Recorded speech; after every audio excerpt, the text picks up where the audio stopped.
Hello friends, आपका फिर से स्वागत है। राजस्थान के राज्य अधिनियम 1956 की धारा 174 से 177 ए तक, जिसमें बंदोबस्त प्रविष्टियों की विधिक और सिंचित भूमि का किराया वृद्धि के बारे में बताया गया है। राजस्थान भूमि राजस्व अधिनियम 1956 की ग्रामीण भूमि प्रशासन बंदोबस्त व्यवस्था को नियंत्रित करने वाला प्रथम कानून है। इस अधिनियम की धारा 174 से 177 ए तक बंदोबस्त प्रविष्टियों की कानूनी मान्यता, बंदोबस्त की अवधि और उसके समय से पहले समाप्त होने की परिस्थितियां, अस्थायी राहत और सिंचाई सुविधा मिलने पर किराए वृद्धि से संबंधित है। इन धाराओं का अध्ययन से स्पष्ट करता है कि राजस्थान सरकार भूमि उपयोग किराया निर्धारण और किसानों के अधिकार की सुरक्षा में कैसे संतुलन बनाती है। धारा 174 बंदोबस्त प्रविष्टियों की विधिक मान्यता।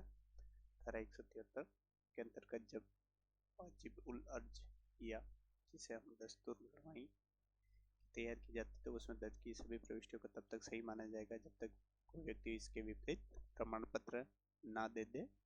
इसका अर्थ है कि गांव की परंपराएं, कर, राष्ट्रीय सिंचाई के अधिकार आदि जो दस्तूर गणवाई में दर्ज है उन्हें अदालतों प्रशासनिक कार्रवाई में मान्य माना जाएगा। उदाहरण के लिए, अगर दस्तूर गणवाई में दर्ज है कि गांव का प्रत्येक निवासी तालाब से पानी लेने का अधिकार रखता है तो इसे सही माना जाएगा जब तक कोई सबूत न मिले कि ऐसा अधिकार नहीं था। यह धारा ग्रामीण परंपराओं को कानूनी मान्यता देती है और प्रशासनिक विवादों को रोकने में सहायक होती है। धारा 175 बंदोबस्त की सामान्य अवधि। इस धारा के अनुसार हर बंदोबस्त की सामान्य अवधि 20 वर्ष निर्धारित की गई है। हालांकि राज्य सरकार जनसंख्या, घनत्व, खेती के विस्तार और किराया व्यवस्था की पूर्णता को देखते हुए इस अवधि को बढ़ा सकती है। इसके अतिरिक्त कुछ विशेष कारणों से राज्य सरकार इस अवधि को घटा भी सकती है। भूमि की गुणवत्ता में भारी गिरावट, पैदावार में आंकड़ों का छुपाए जाना, जानबूझकर जमीन को खाली छोड़ना आदि पहली बार के बंदोबस्त हो या किसी अस्थिर बदले भूभाग जैसे नदी किनारे की भूमि का बंदोबस्त हो, वहाँ पर अल्पकालीन बंदोबस्त की अनुमति है। यह प्रावधान प्रशासन को लचीलापन देता है कि वह भौगोलिक और सामाजिक स्थितियों के आधार पर उचित अवधि तय कर सके। धारा 175 ए बंदोबस्त अवधि की प्रारंभ तिथि। बंदोबस्त की अवधि कब से मानी जाएगी वह राज्य सरकार के ऑफिशियल गजेट से अधिसूचना जारी करने के बाद तय होगी। इससे सुनिश्चित होता है कि बंदोबस्त की अवधि की शुरुआत एक स्पष्ट तिथि से हो और सभी पक्षकार उस तिथि से बंधे रहे। उदाहरण के लिए, यदि कोई बंदोबस्त 15 जून 2025 से लागू घोषित किया गया है तो उसी तिथि से किराया निर्धारण और करों की गणना आदि लागू होगी। धारा 176 बंदोबस्त की पूर्ण समाप्ति। यदि राज्य सरकार यह समझे कि बंदोबस्त अवधि समाप्त होने से पहले ही उसे समाप्त करना आवश्यक है तो वह ऐसा कर सकती है। इसके लिए कुछ परिस्थितियां भी दी गई है। माल मूल्यों में भारी गिरावट, कृषि क्षेत्र में पड़ोसी क्षेत्र के किराए दरों में भारी अंतर, किराए दरों का अनुचित रूप से अधिकार होना, कोई अन्य पर्याप्त कारण। ऐसी स्थिति में राज्य सरकार एक अधिसूचना के माध्यम से अपनी मंशा घोषित करेगी और उसी शीघ्र बाद में अधिसूचना से घोषणा करेगी। फिर उसी शीघ्र बाद की अधिसूचना से बंदोबस्त की अवधि समाप्त करके उस क्षेत्र को पुनः बंदोबस्त में ले आएगी। इस धारा के अंतर्गत क्षेत्र को पुनः बंदोबस्त में लाने का अधिनियम के अन्य सभी प्रावधान लागू हो जाते हैं, जैसे कि सर्वे, किराया निर्धारण, आपत्तियों की सुनवाई आदि।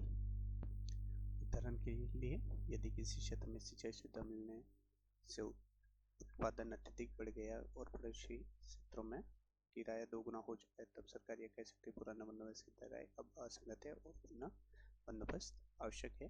धारा 176 ए बंदोबस्त कार्रवाई के दौरान अंतरिम राहत।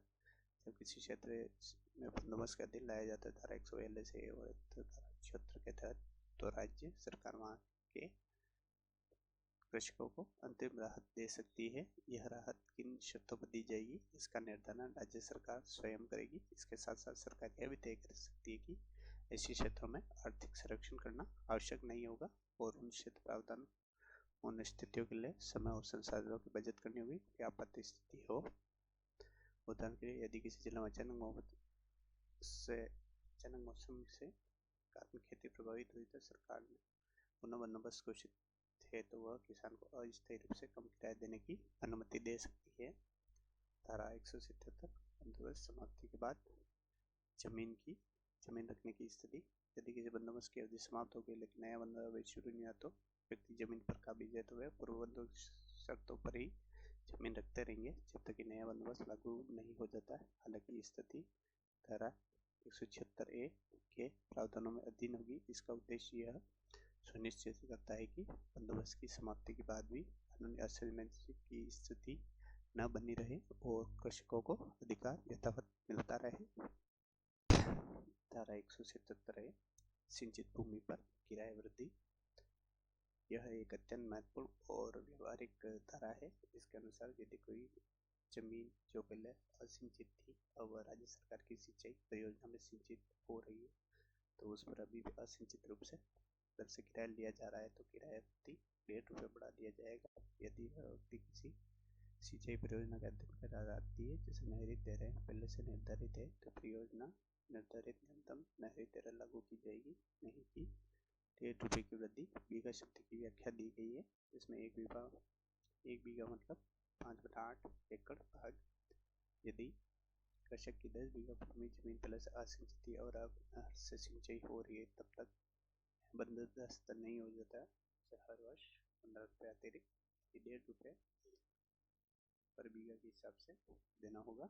इस धारा में यह प्रावधान है कि कृषक इस वृद्धि को 30 दिनों के भीतर लिखित में अस्वीकार कर सकता है। यदि यह अस्वीकार करता है तो उस पर धारा 169 लागू होगी यानी उस जमीन छोड़नी होगी। यह धारा 166, 177, 172 आदि के प्रावधान के ऊपर मान जाएगी अर्थात कोई भी आदेश दस्तावेज इससे विपरीत कुछ कहता है तब भी यह धारा प्रभावी रहेगी। धारा 174 से 177 है तब तक के प्रावधान को व्यवस्था समय समय पर व्यावहारिक पारदर्शी न्याय संगत बनी रहती है। यह धाराएं न केवल प्रशासन की परिस्थिति के अनुसार लचीलापन देती है बल्कि कृषकों को भी न्यायपूर्ण अवसर प्रदान करती है। इनमें दस्तूर गणवाई को कानूनी मान्यता देना और बंदोबस्त की अवधि को लचीला रखना, पुनः बंदोबस्त की आवश्यकता हो तुरंत कार्रवाई करना और सिंचाई के कारण उत्पादन वृद्धि होने पर किराया तदनुसार समायोजित करना। ये सभी पहलू राजस्थान के ग्रामीण कृषि समाज को सुगठित बनाए रखने के लिए दिशा में महत्वपूर्ण है। धन्यवाद।